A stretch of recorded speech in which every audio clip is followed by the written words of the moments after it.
All right, my friend. Well, thank you for making the time. I just Yes, love thank you for doing having these, me. of course, weekly conversations. And I have to say that I just feel so blessed that I am surrounded by so many incredible women. And so when I think of having fierce conversations, this there's no criteria that any of us have to have, right? Because just being women in the world today, on our journeys, living the kinds of lives that we've been living, striving for more, and just working on ourselves. That's really all we need, right? Because we've had so many fierce moments in our lives. But before we go any further, I want to give you an opportunity just to introduce yourself, however you want to introduce yourself. Who is Andrea? And what would you like to share with the women who are watching this about yourself? Yeah, so I just first want to say I really appreciate what you just said about, being a different, at any point in our life, we can be fierce. I don't think that's the Yeah. word you used, but I have had a bit of lately in my life, imposter syndrome, sort of like Mm, feeling like, who am I to claim, whatever word you want to insert. yeah. Um, so I think how I would introduce myself is I am coming up on 50. I'm going to be 50 this year. So I'm going to say that I am a 50-year-old woman. Yes. Joining the club, joining the club. Thank you. Yes, I'm in good company. Yes. I happen to be married, and I have twin daughters who are 9. And I am still finding myself, honestly. I went through an awakening. You know a lot about it, Monique, and I'm sure we're going to Yeah. get into it. But I went through an awakening about 2.5 years ago, a little more than that, I think. And it really unlocked, I think, who I really am. And, I'm sort of stepping into my wholeness, I'd say. Oh, My background is in business. I have, most people, I guess, don't know this, but Monique and I went to college together at Florida State. So I have a master's, that a damn bachelor's bastard degree. degree. I know, Yeah. a bachelor's degree from Florida State. And then I did go to business school here in Nashville at Vanderbilt. So I worked in the corporate world for 20 plus years, and did the thing, climbed that ladder. Struggled with infertility, wanted nothing more than to be a mother for as far back as I can remember. And finally, at the age of 40, did get pregnant thanks to a multitude of science and technology, Yes. and many resources that we were fortunate enough to be able to take part of. And, I was just in the rat race, just Yeah. doing all the things. And my girls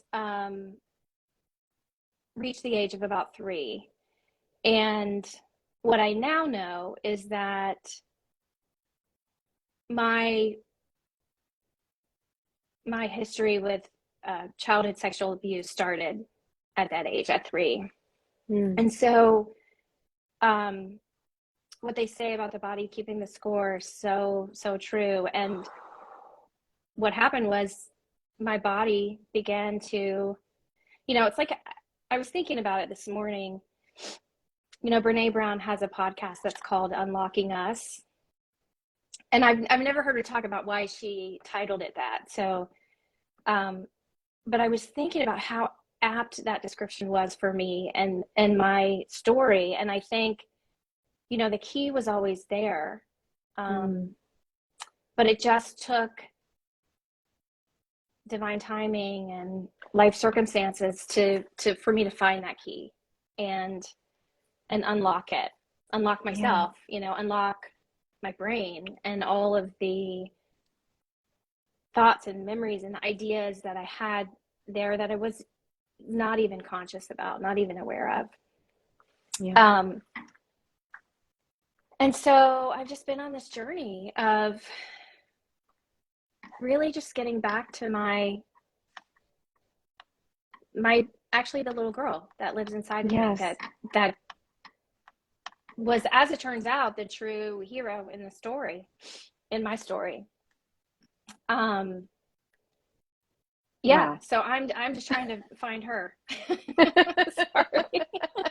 I've already taken like a page and a half of notes, and I'm like, I, I I'm knew I on was going to edge get here emotional. because yeah, you're getting me emotional, and it's hard not to be emotional. I think that let me take a deep breath. There's so much going on in Yes. life right now. I just think that life is heavy for so many. And I believe that this group and so many of us in this group are light workers, and we're light workers just by accepting that we're a light worker, right? It doesn't take anything. It doesn't take a course. It doesn't take a certification. It doesn't take anything. It just takes the desire in our hearts to show up in a different way, especially for ourselves and especially for the little girl, right? Who is the hero in the journey. I've since the beginning of the year, so many things have happened to very special people in my life, and we think about our journeys. We think about divine timing of things and how the learning and the growth never ends, right? Right. And we start this Thankfully. world, the what? Thankfully. Thankfully, Right? right? Yeah. Yes, because it is this journey to wholeness. We never stop. I think that's our purpose in this lifetime and other lifetimes, if you believe that, like I do, that we For just keep sure. coming to keep learning and growing and um keep stepping on that path to what that wholeness looks like, right? um so there's so much to dive in here. Like, I want to talk about your twin daughters. I want to talk about the rat race. I think that for me especially, and I know for many of the women in this group as well, so many of who have been my friends and my clients and participated in my different events, have been wanting to escape that rat race. I mean, I did, but it took me Right. years to escape the rat race. Not only, like you said, the belief in yourself that you could actually do it, right? That you've built this whole lifetime of who the world thinks you are, how they Right. define you through your Right. career, and then you just want to go back to being who you are inside your heart and soul. And then what happens after that, right? What happens after you Yeah. leave corporate? Now what? So Yeah. it's a really important journey, and so many women lose themselves, right? So we're constantly losing ourselves, finding ourselves, losing ourselves, finding ourselves.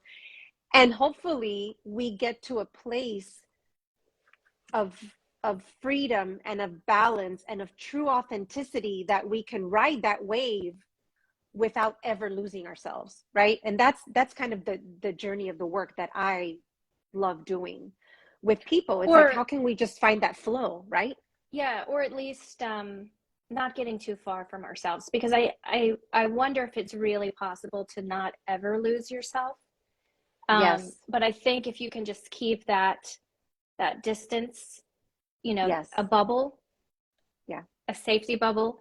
Um, I think of like concentric circles, if you can just keep that Mm. wider, you can just keep yourself somewhere close within arm's reach, that you can get back to yourself. I mean, I think, coming back to ourselves and being centered is a daily, hourly, minute by minute process, right? I mean, there's just so much coming at us, assaulting our senses from everywhere. Yes. Yeah. Unless you live in a cave or by yourself with no one else, like, there's constantly people that you care about, that you love, that you want to be happy, that you want to be a support for, and that oftentimes means making choices and making sacrifices. And, Mm. I think for me, that was my life. I mean, I made sacrifices from the age of 3, unconsciously, right? Like, Sure. I was that had a child's mind, and, you know, was trying to listen to the grown-ups and follow the rules and do the right thing, and keep the secrets, and, you know, make everybody happy, keep everybody happy. And what finally happened for me was I had children, honestly. And I realized, you know, that I couldn't keep up. I couldn't keep everyone happy and the mother that I wanted to be, that I had always longed to be. Yeah, And show up healthy and whole for your children starts with you. right. I mean, hurt people, right? Hurt people, hurt people. Yeah. So I don't want to hurt anybody, but I definitely don't want to hurt them. Right. So I have to make myself a not hurt. It's not said very well, but I have to make myself, you know, I have to heal myself. Yes. I'm not sure I ever would have realized that I needed to give that gift to myself if I wasn't trying to give that gift to my children, if that makes sense. It is. And it reminds me of another dear friend who went through this journey of healing, of sobriety. This just, you know, I often say these moments that crack you open. And for many women, it's having children that cracks them open. Because all of a sudden they realize, am I gonna allow them to live the life that I lived? Or am I going to do what I can to show up as a different, healed, whole person, so that their journey can be different, so that everything that I've been through doesn't happen in vain? And, you know, without getting too much further, I want to give you an opportunity to share, you know, the fierce moment you want to talk about, and certainly the awakening that you experienced 2.5 years ago. I'd love to hear more about that. I'm sure the ladies are going to find so much value in your story. Yeah. So I just want to say that this will be the first time that I've really spoken these words out loud in a way that I'm aware that could be heard by anyone or by strangers. I've written the words, you know, I've written some words that are out there in the ethers somewhere, but the idea of actually verbalizing and, you know, for me, opening my throat chakra, it's so synchronistic, isn't it, today, that where the sun just moved into Taurus, which rules the throat, right? I mean, that's crazy. You just can't make it up. You just can't. No, you make can't. it up. I think for some reason I wanted to wear blue today too, to just allow the chakra to open a little bit more. I love that. Yes. Thank you. Well, first of all, thank you. Thank you for allowing me to give you the space, to give you the platform to utilize this power, right? And to heal that throat chakra, which is so important on a journey like the one you're on specifically. So well, I feel completely safe with you, and that's a credit to you and your gifts. So thank you. So I thought a lot about what was that fierce moment, and you know, the easy answer and maybe the right answer is a moment back in April, at the end of April of 2020. So almost exactly 2 years ago. I had a very enmeshed, codependent relationship with my mother. And for all of my life, I believed that was right. That was what a good daughter should do. That's what love is. And my mother grew up with my perpetrator, who was my uncle, her brother. And she has her own traumas and her own demons, and I don't really know what they are. I can postulate what some of them would be, but she was always very disrespectful of boundaries when it came to Mm-hmm. me and my life and my, emotional status, my therapy. I mean, it runs the gamut. And I don't think she was malicious in any way, but I know that she hurt me. And I kept trying to explain to her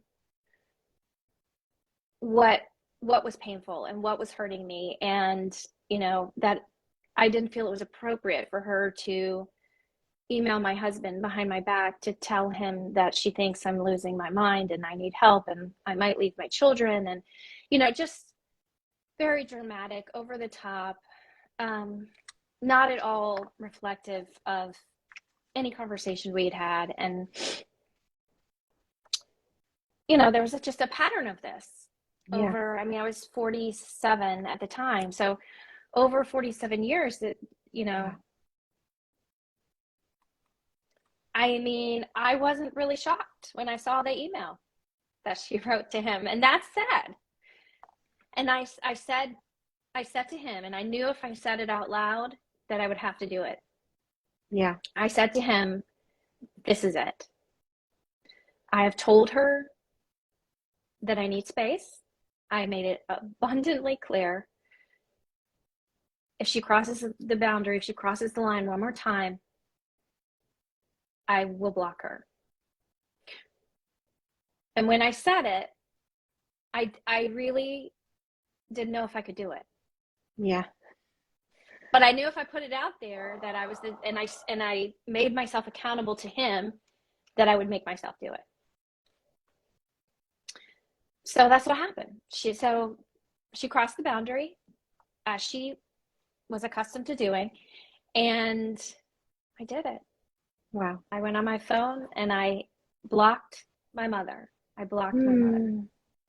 And then I blocked her on email.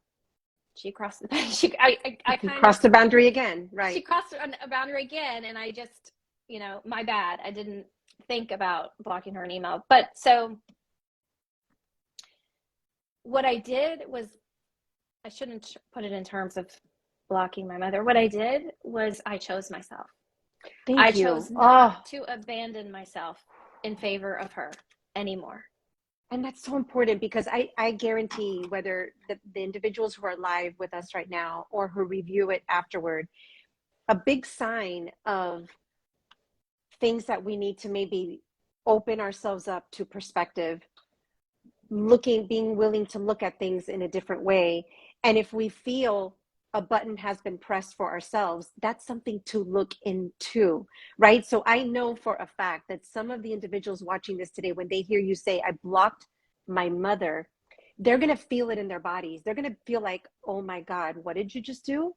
Right? Because again, like so many things in life, there is the supposed right way of operating and the wrong way of operating. And for so many, it would be like, how dare you block your mother? How dare you? But then we look at the fact that for over 47 years, you've been in a codependent relationship, a relationship that in many ways disempowered you. Right, completely disempowered you, wasn't willing, there was no growth there, right? So one thing to look at is, especially with a parent-child relationship, is yes, I'm always going to be your daughter, you're always going to be my mother, but are we growing together? Are you willing to see me as an adult? Are you willing to hear me in a different way, support me in a new way based on who I've become and based on my truth, which may not be your truth, right? And so I'm getting chills right now. I just feel like that is one of the ways that your mother was not able to show up for you, that made it so difficult for you to heal that part of yourself that needed to be healed, with this childhood trauma you went through. Dina just commented, I don't know if our friend Dina is on. Hi, Dina. I can't see the comments. She's more than a friend. She's a soul sister. Yes. And we're all, this is our tribe. So, and what she said is access is not a right, it's It's the thing I was going to say, Monique, is you're so right on. And the reality is that when we're in relationships, we're really in relationship with ourselves, right? Because the other person is holding up a mirror for us. Always. Right. Yeah. And what I decided was your point about there's no growth, we're not growing together. She never, my belief, she never saw me. She saw the reflection of herself that she wanted to see of herself. Her aspirations were laid onto me. And she was over complimentary of me. She would compliment me all the time. And I would sit there and think, but that's not true. Like, it's really weird when someone compliments you and you think that they're trying to say something nice to make you feel good, and it's inauthentic. And, then I would say, but that's not true. It's blah, blah, blah. And then there was, she just couldn't see it. She couldn't go there with me. And what I'm hearing you say is that, so many of us are on this journey of consciousness, of being really open and listening to our own thoughts, listening to our own words, understanding our patterns so that we can break these patterns to really create new belief systems that are going to support who we are today and where we want to go. And because I know a little bit about what you've been going through during these past 2.5 years,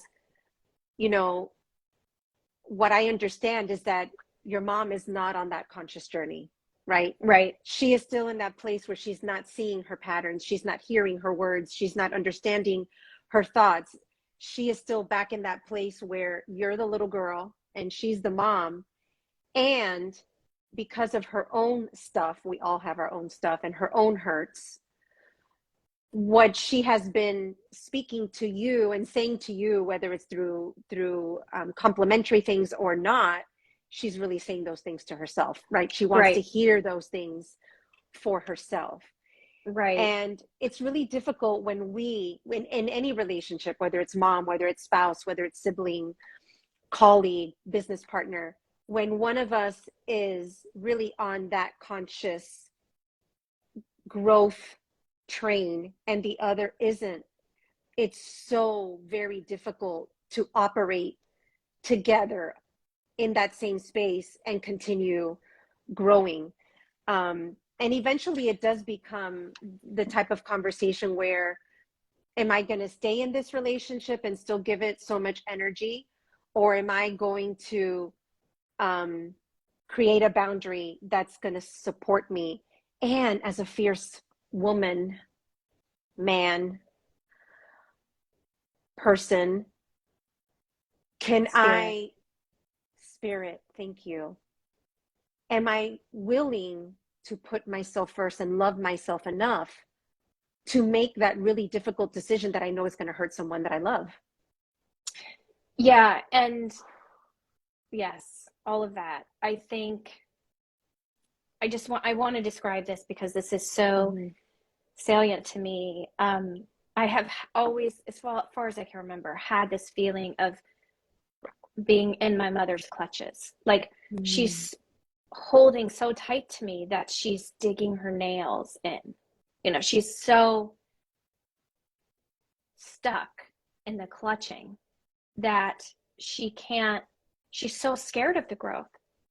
She's always been scared of me leaving and leaving her. And becoming a mother, I was able to see a bit from her perspective. I don't want that for my children.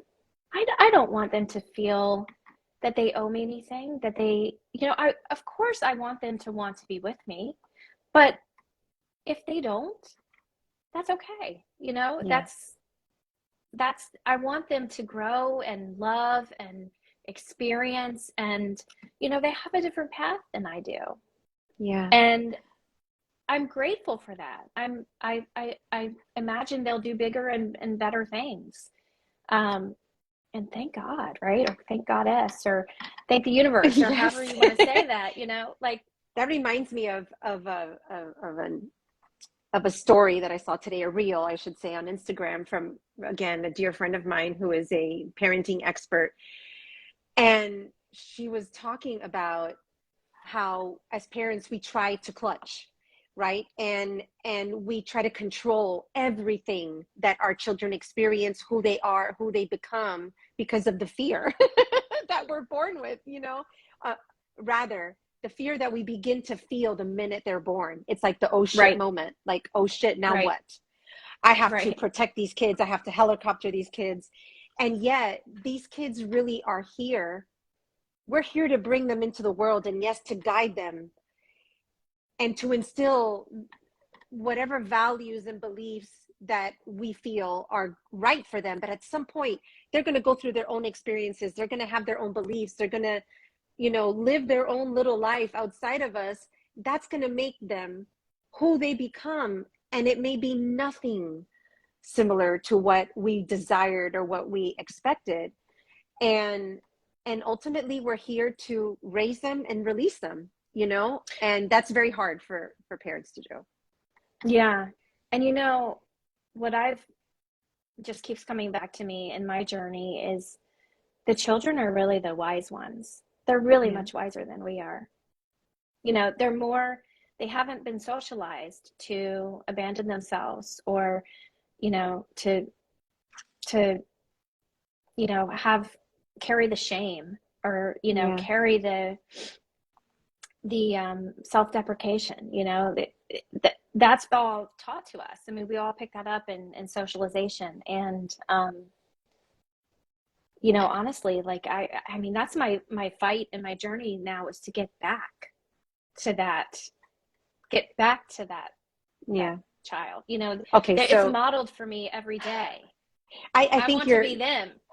you so are in so many ways, Andrea. I just have to say that because I've been with you on this journey for the last 2.5 years, and I've seen your growth. I've seen the ugly moments, the bright moments, the struggle of getting from that point A to point B, and knowing that it's not finished, right? And so I would love for you to share. Let's shift it to, now that you've come to know this beautiful child that's you, right, Mm. within you, and she's so wise and she's so fierce, and she is doing things in this life that 90% of us wouldn't be willing to do, right? Which is close the door on our own mother. That's hard. It's so Right. hard. I can't even imagine the pain. And my mother's on here watching. I don't, it's so hard to do that. And I did that recently. I closed the door on a relationship, and it was the most painful thing I've ever experienced. And I'm still going through it, and trying to be fierce with it, and recognize that I too was in a codependent relationship and had to create a boundary once and for all. So what is that wise child within you saying to you now? What is she doing? How is she taking you to that new place that Yeah. you have so desired? Well,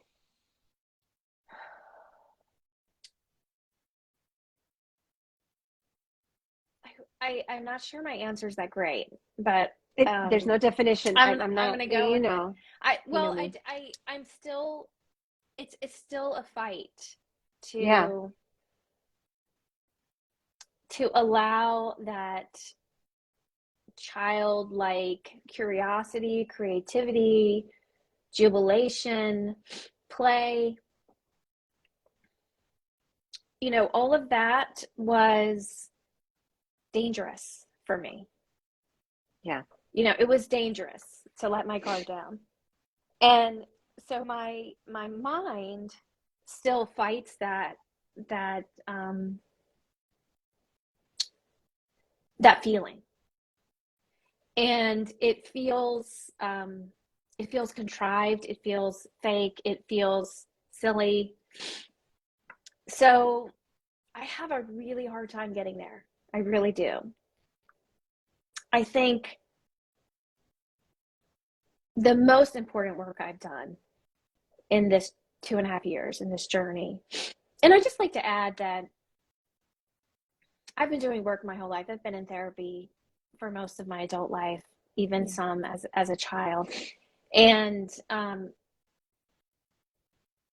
I was honestly really thrilled to unlock these memories and to understand what was wrong with me, because I knew something was wrong.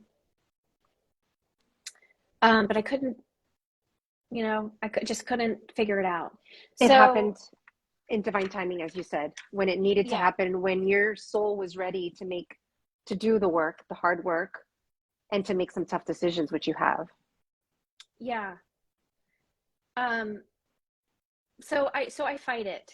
I fight that, I fight the ease and the letting go. And I think a lot of people who have childhood trauma, especially, hypervigilance is a superpower. Oof. Right? It's a tool. It's the most important tool you have in your belt, because as a child, you have so little control over your environment. But what you can control is what you notice and the pieces you put together. And so you're always looking. You're always looking for the details, for the hints, for the giveaways, the things that tell you kind of what's coming next. Yeah. So that's a superpower that you develop. I had hypervigilance in a different way, but yes, and for a long time, I felt like it was a bad thing that I was hypervigilant all the time. But now looking at it from a high perspective, it helped me to develop my intuition. It's that sense in your body, that knowing that you just know. You don't need proof. Nothing else needs to be said. Nothing else needs to be done. You don't need any more proof. And so do you also feel that hypervigilance has created a link to having a strong intuition? I hadn't considered that. Let me say a few things and then let's see if we can thread it together. So for me, the hypervigilance takes me out of my body and into my mind. Okay. So in that way, it almost takes me further from my intuition. Takes me away, cuts me off. I float up. I detach.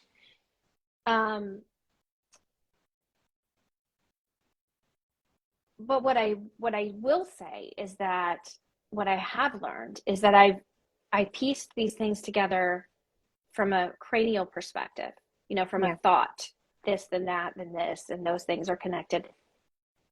What I now understand is that I can know they're connected in my body. I can know that. I can feel that, like you said. I can feel it. And I don't have to have the thought process behind it like I tell myself I do. And it's almost a trusting of yourself. Yeah. Yeah, it's also like a trusting of the messages, right? Like the universe plays with us in so many interesting and comical ways when you really when you take yourself out and you look and you notice the things you notice, and then you think, wow, that's weird.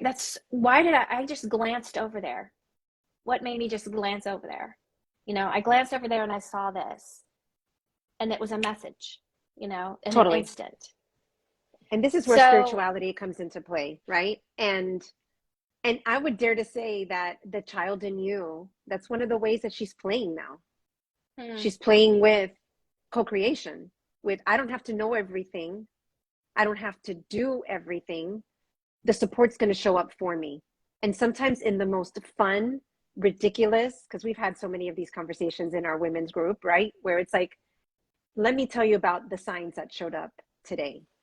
and what that means for me and how like joyful I am today because of those signs, you know?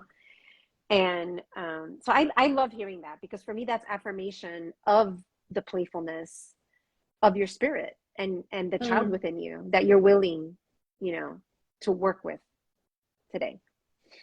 Yeah, I think for me the key is um, feeling confident in my boundaries. And you know, I had a therapist tell me not too long ago that my boundaries are extremely porous.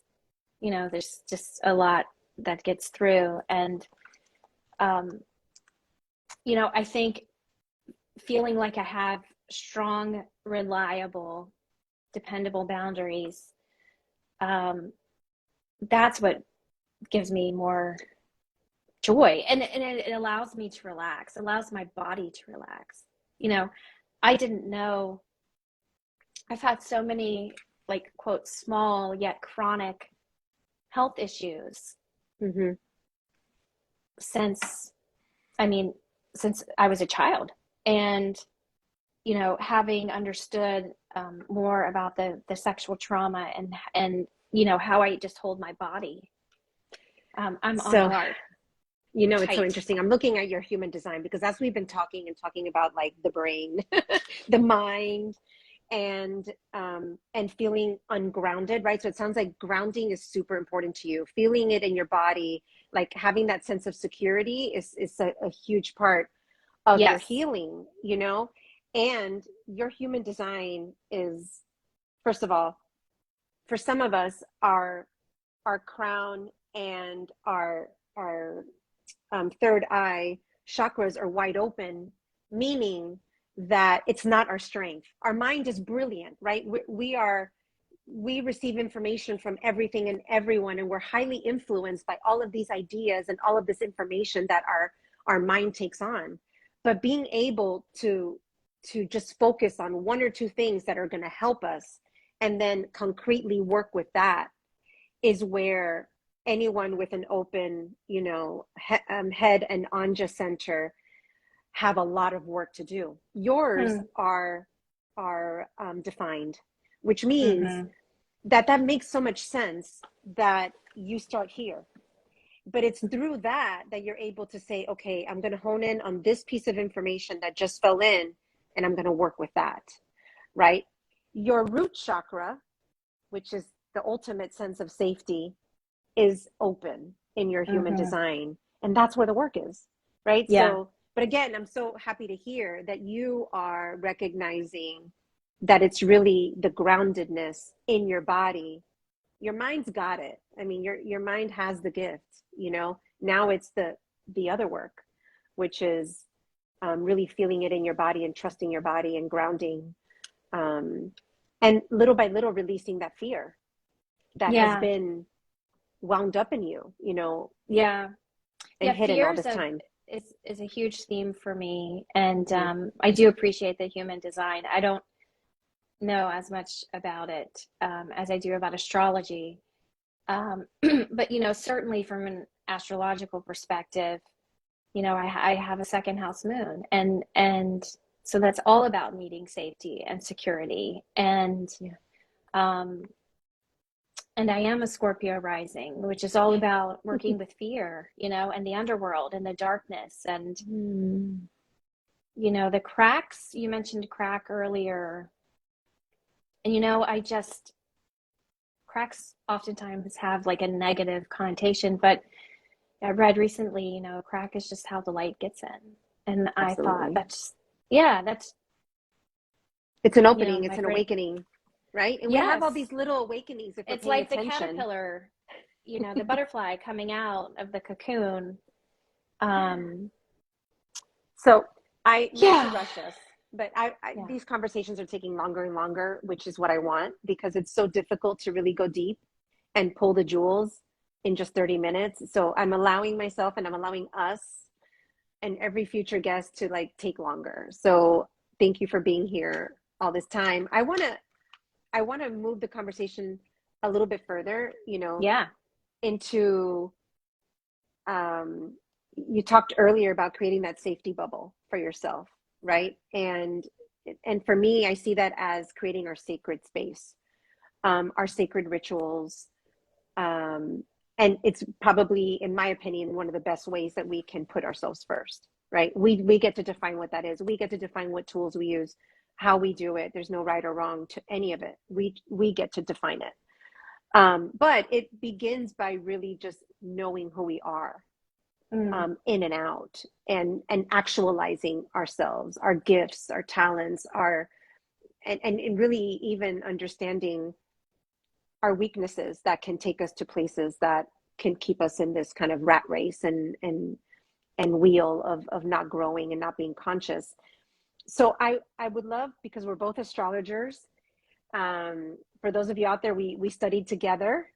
And so we get to talk about astrology all the time together, which is so much fun. But as an astrologer, I want to know, how has astrology helped your healing process and helped you to create that safety bubble, that sacred space? And in addition to astrology, what else do you do for yourself every day or weekly or monthly that has really helped you through this awakening process that you've been through? And thank you, Dina. We love you. So I'm going to answer your second question first, Okay. because astrology was not one of the first things that I did. The first thing I did was meditation, and Dina actually went with me so divinely. I needed the support, so it just, having her there meant it wouldn't have happened without her there. But we went to a Deepak Chopra retreat, like a 3 or 4 day retreat, and we meditated. There were about 500 people there, and I had never meditated with anyone else, certainly not 500 other people. And so things began to shift that weekend. That was in October of 2019. And I came back, and Dina had an interaction with you, and you had been on your own journey, spiritual journey, and Dina got in touch and said, "Hey, I think you should talk to Monique. I just think there's a connection there." I don't think you and I had talked since college, probably. We hadn't, yeah. So I think you introduced me, I know you introduced me to, we talked about all the woo, all the things woo, tarot. The flow roadmap. Yeah. I'm pretty certain you did a tarot reading for me pretty early on. And you introduced me to my favorite tarot reader, Baba Jolie. Baba Jolie. Props to her. I love her. Yeah. And you introduced me to really everything that I do spiritual. I'm looking around. I mean, I have, I try to incorporate the 4 elements. I have candles everywhere. I have incense. I have Palo Santo. Dina introduced me to that, actually. And sage smudge sticks. I've got stones. I've got all kinds of oracle cards. In fact, my husband was like, "Are these like collectors? Are you like trying to collect?" Are you spending all this money like, because this is going to be worth something later on? I happen to know, and you can share this with him, that some of the really older decks that are no longer in print, that are in good shape, can go for a lot of money. No, I actually have one of those. Thank you to your mother. Ascended Masters. This is a deck that's no longer in print, and I had to hunt it down, and it was pricey. Wow.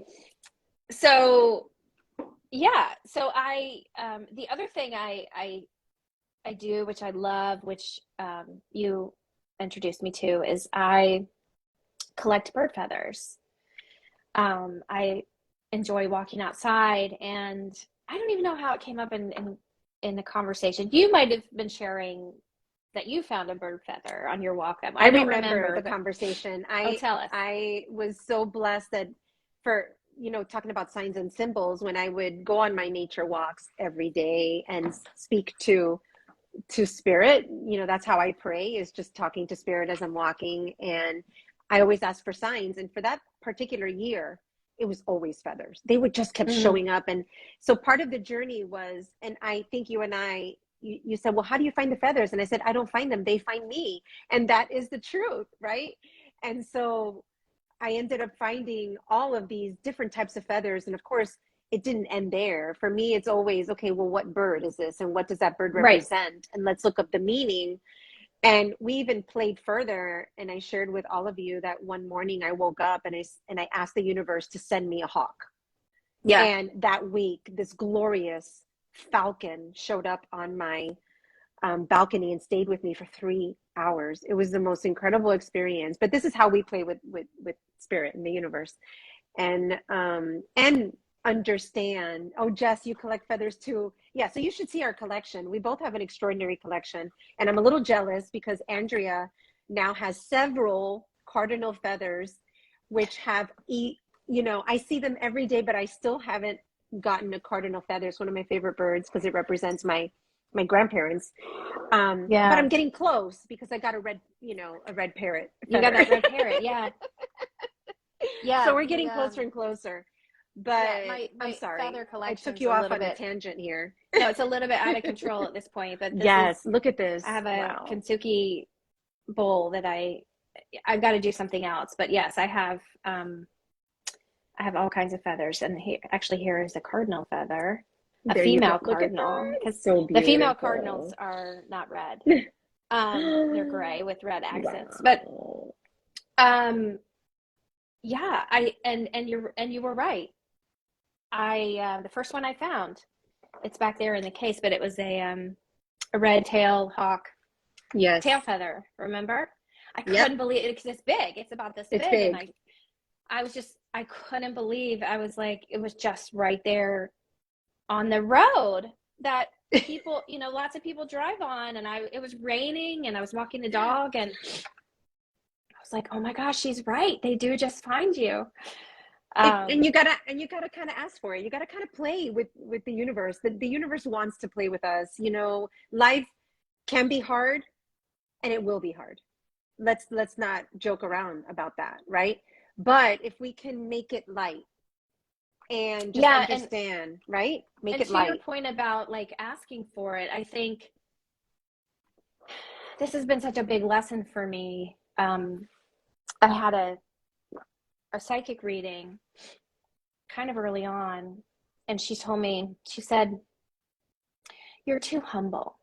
You need to ask for what you want and know that it's okay to ask for it.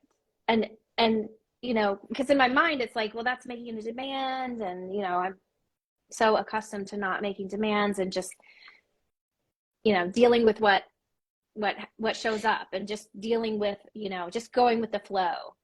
That's always something that I prided myself on, being able to do that, which leads me back to astrology, so I haven't forgotten that. But I think the idea is to ask for what you want and know that you're worth it. You don't have to do anything. You just want it because you want it. You don't have to have a why. You don't have hashtag ask for what you want and know you're worth it. Hashtag, come on, ladies, let's start using it. Yes. And I have to say, you don't have to have this list of 100 reasons why you deserve it. You just have to want it. That's it. It's simple. I love it. Okay, so we're getting close to the hour. I want to validate what you're saying real quickly and just share with you guys. When I was, I had a long career, but one of my longest careers was at the university at FIU for 17 years. And I transformed so much during those 17 years, as we all would within 17 years. But I wasn't used to asking for things. In fact, I thought it was a bad thing, and that's one of the biggest lessons I've had in all of this time. And I do ask for what I need now. But I remember I had just become a coach, and I was just waiting and waiting and hoping for a window to open within my career or in life that would allow me to step in fully as a coach full time. And it wasn't happening. It wasn't happening. And I remember one day in my shower, I just lost it. I was so angry. And I screamed to God, to the universe. I'm like, I am done waiting. I want it now. Open the door for me. I want to walk in. I'm ready. Just do it. Okay. It was like that. I don't even know if anybody else heard me, but I was screaming This was all out loud. You did out loud in the shower. Good for you. Yeah. First time I had ever done that. Talk about opening the throat chakra, right? And speaking it out into the universe, which is a tool that we use in spirituality, in spiritual practice. That day, I kid you not, just like asking for my falcon. My boss, who was the dean of the business school, said to me, okay, I want to pull you in as co-facilitator of leadership and executive coach to all of the MBA students while I was still doing my other job, which was a pretty big job. That same day, I kid you not, people. So, hashtag again, I can't remember what the hashtag was now, but we'll go back in the recording. Ask for what you want. And believe in yourself. And believe. Ask for what you want and believe in yourself. So, okay. Yeah. And I want to say, yes. I know we're running out of time, but this is so important. Excuse me. Yeah. The thing that astrology did for me. Yes. Which I didn't know how badly I needed, was it became a way to exfoliate shame. I didn't realize how pervasive shame was in my life, in my head, in my stories. It was in everything. It permeated everything. And when I was able to look at my astrology and understand, oh, that's the reason, that my body is sometimes sensitive and sometimes not. Oh, that's the reason why I feel misunderstood. I have sun square rising. So, that's one of the things, is that people, the way I feel I project myself is different than how other people see me. So a square is like tension and kind of doing opposite things. And so once I kind of learned that about myself, or, I have moon square Uranus, so I am able to detach emotionally. That is a, both, kind of a blessing and a curse. A gift and a curse. Right? Mm-hmm. Right. Like it saved me in a lot of ways, but it also creates some distance between me and those I love that I don't want distance from, although sometimes the distance feels like safety. But yeah, astrology was, man, we took that class together, and I will never forget the transits class, when you go over sort of what's happening in the sky and how it touches your natal chart. And I couldn't believe, I started just looking at significant dates, like the date my daughters were born, the date I got pregnant, the date I got married. And it was so affirming, that the universe just works everything out, and that there is a cycle to everything, right? And there's reasons why certain things happen when they happen. Even though you may have thought you were going to do it 20 years prior, it had to happen on that day, and during that period, because of a karmic lesson, perhaps, that you're here to learn in this lifetime. And so, I can see, by being an observer of your journey, how it's been such a gift in your healing, because it validates why you're doing what you're doing, why you did what you did, or didn't do what you didn't do rather. And it just allows us to really trust the timing of life and who we are, and just validate who we are and the journey that we're on. So astrology is just a gift. The best thing I can say about it, for me, it's not a secret, but I don't really publicize this, but we used an egg donor to have our girls.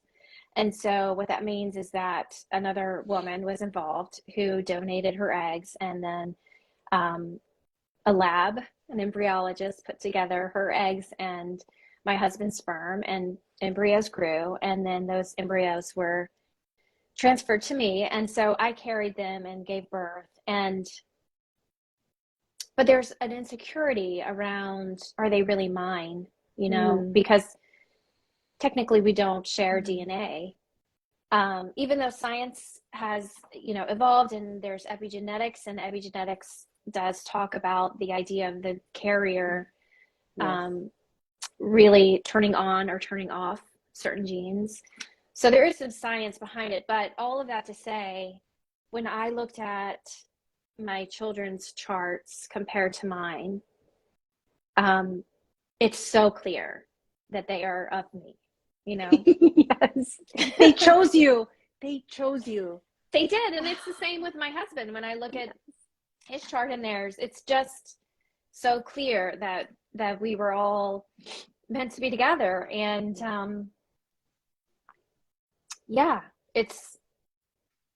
that was just, I mean, I believed in it before, but when I saw that, and when I understood that in a different way, changed everything. So affirming, all of it. The astrology has just been really affirming.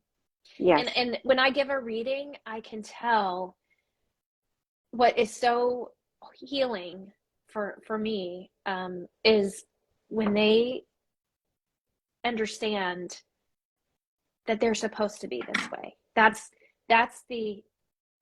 is what they chose, and this is a tool, and it's not something to be ashamed of. It needs to be reframed, right? And I think human design is similar, and in that way, certainly. And numerology, the Enneagram, I don't know a ton about either of those, but even the Myers-Briggs, I mean, I think there's just within all of these tools, that's what we're looking for. We're looking to be seen, we're looking to be understood, and we're looking to not feel ashamed of who we are. Yes. Oh my God. Perfect way to kind of wrap this up. And I want to say to everybody, Andrea is a member of this community. So if you want to stay in touch with her, connect with her, ask her questions, you can hear her wisdom coming through in so many powerful ways in this conversation. So I urge you to stay connected with her. And I can only imagine that her story has brought up something in your story too. And so this is what this community is about, is really just to connect with each other, empower each other on our journeys, which are all very different and sometimes very, very similar. So if you were to just share one other piece of wisdom for the women in this community who have maybe experienced trauma that they're waking up to now and beginning to love themselves in a different way, and to put themselves first, and their healing first, and their sacred space first, what would be just something you'd share with them in closing? I think I would just say that I just really believe vulnerability is the key. I think that we all tend to think that we're weird or different or unusual, or we have something that no one else has and people won't understand. And I think I think we're waking up, and I think as we wake up, more people are telling their stories, and we're realizing that, man, we really are just all one. We're all the same. Gender, ethnicity, race, it just doesn't matter. It matters in some ways. I don't mean to say that, but it doesn't. We're not different from each other. And once we can realize that we share ourselves, we share our energy. We don't have to hide. And the hiding takes so much work and energy, and it's exhausting, and it crushes relationships. And actually not allowing ourselves to love. Right. takes so much, right, is also exhausting when we don't do what's natural, which is love, which Right. is what children do, right? Look They to the just show kids, up right? and love. Look to the kids. Like I said, Yeah. they're wise, way wiser than we are. That's for sure. They're vulnerable. They're loving. You know, they're just who they are, and we should take notes. Yeah. I'm taking notes. Me too. I love you, girl. Thank you so much for being here for a whole freaking hour with Oh me. yeah, we did it. Oh my God, this was such a powerful conversation. I thank you for Thank you showing for up holding the vulnerable. space. Thank you for holding the space and providing the safety net. Yes. I love you and enjoy your trip. Yes, This the land of this fire and ice. Here I this come. beautiful woman is going to the land of fire and ice, Iceland, and just yeah, I hope a whole new world opens up for you there. So namaste, my friend. I think it will. Love Thank you. you. Okay. Namaste. Bye, everybody.